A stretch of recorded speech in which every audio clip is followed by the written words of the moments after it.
Cough వచ్చింది అంటే ఇంట్లో పందిలాగా వండుకుంటా, స్నానం కూడా చేయను. అలాంటి నేను ఈ రోజు రెడీ అయ్యి బయటకు వెళ్ళిపోయా. వ్యాలంటైన్స్ డే అని కాదు గైస్, శివరాత్రి కోసం బొటిక్ లో ఒక ఫ్రాక్ సెలెక్ట్ చేసుకుందాం అని చెప్పి మా షాప్ కి వెళ్ళాను. అంతే కాకుండా పూజకి కొన్ని సామాన్లు కొనడానికి కూడా వెళ్ళా. బొటిక్ లో ఉంది ఆ ఎల్లో కలర్ ఫ్రాక్, దాన్ని తీసుకున్నా. ఎల్లో కలర్ ఫ్రాక్ కి ఆల్టరేషన్ నేనే చేసుకుందాం, నాకు స్టిచ్చింగ్ నేర్పి భయా అంటే, మాస్టర్ నీ మొహానికి అదొక్కటే తక్కువ, వెళ్ళిపో అని అన్నాడు. సర్లే అని మగ్గం వర్క్ దగ్గరికి వెళ్తే బ్లౌజ్ మీద ఇలా ఏనుగులను వేసారు, చాలా బాగుంది. ఎలిఫెంట్ డిజైన్ నేర్చుకుందాం అనుకున్నా, ఎందుకంటే రేపు ఎప్పుడైనా మెహందీ పెట్టుకున్నప్పుడు యూజ్ అవుతుంది. ఈసారి మెహందీలో నేను ఎలిఫెంట్ డిజైన్ వేసుకుంటా. మున్న భయాన్ని వ్యాలంటైన్స్ డే రోజు మీ వైఫ్ కి ఏం గిఫ్ట్ ఇస్తున్నారు అని అడిగితే ఏమన్నాడో మీరే వినండి.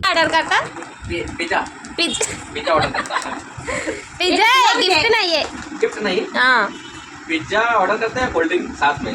ओ गिफ्ट्स नहीं है तो फिर क्या गिफ्ट में और क्या? गिफ्ट्स मतलब ड्रेस, गोल्ड है, ये समय नहीं लेता।